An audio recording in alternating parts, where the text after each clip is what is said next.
cerita tentang itik buruk rupa. Di sebuah peternakan kecil, hiduplah keluarga itik yang lucu.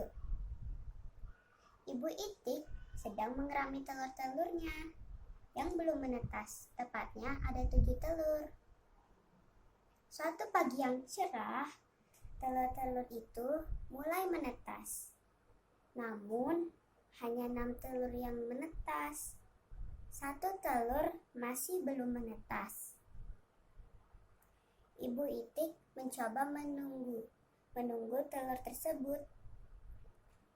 Ketika telur terakhir menetas, ibu itik dan anak-anak itik yang lain merasa heran karena itik terakhir itu berbeda dengan mereka.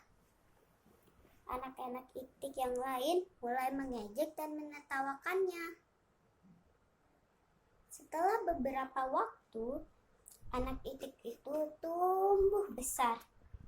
Tetapi itik buruk rupa tetap berbeda dengan saudara-saudaranya. Badannya lebih besar, warnanya juga tidak sama. Waktu berlalu, itik buruk rupa pun merasa sangat sedih karena saudara-saudaranya tidak ada yang mau bermain dengannya. Hewan-hewan yang lain itu pun selalu mengejeknya. Sebaliknya, ibu itik selalu berusaha melindunginya, tetapi anak itik buruk rupa sangat sedih.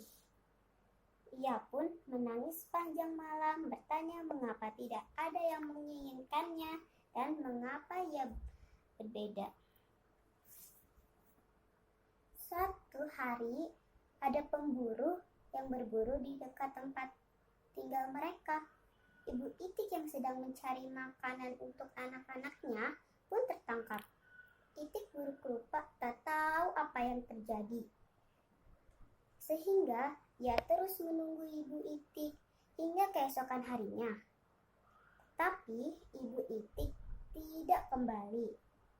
Itik buruk rupa pun mulai mencari ibunya dan bertanya kepada hewan-hewan yang lain. Namun bukannya menjawab, hewan-hewan lain justru malah mengejeknya.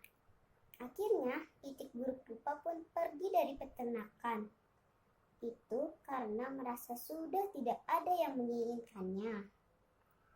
Di sepanjang jalan, ia bertanya pada semua hewan yang ditemuinya, apakah ada yang melihat itik seperti aku?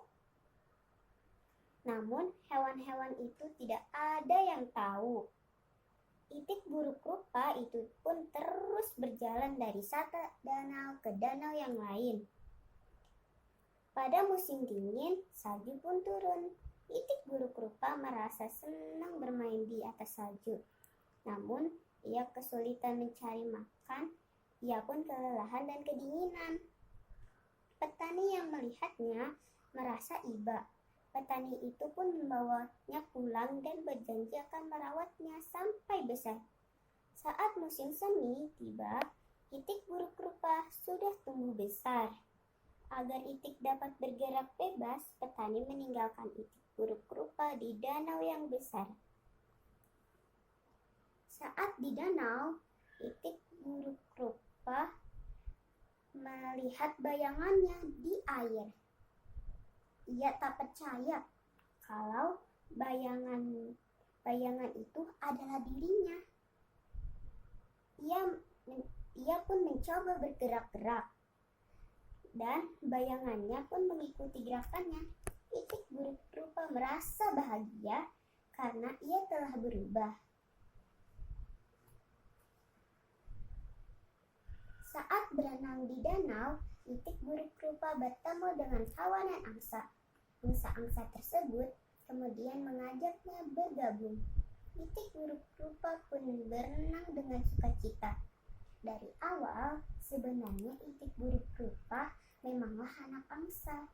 Ia hanya telur yang malang yang tercampur dengan telur itik. Kini ia telah menemukan keluarganya yang sebenarnya dan ia pun bahagia Pesan moral dari cerita Itik Buruk Rupa adalah: 1. Kita tidak boleh menghina atau mengejek orang lain. 2. Tidak boleh melihat sesuatu dari luarnya saja. 3. Jika kita bersabar pada cobaan hidup, kita akan mendapatkan balasan kebahagiaan. Assalamualaikum.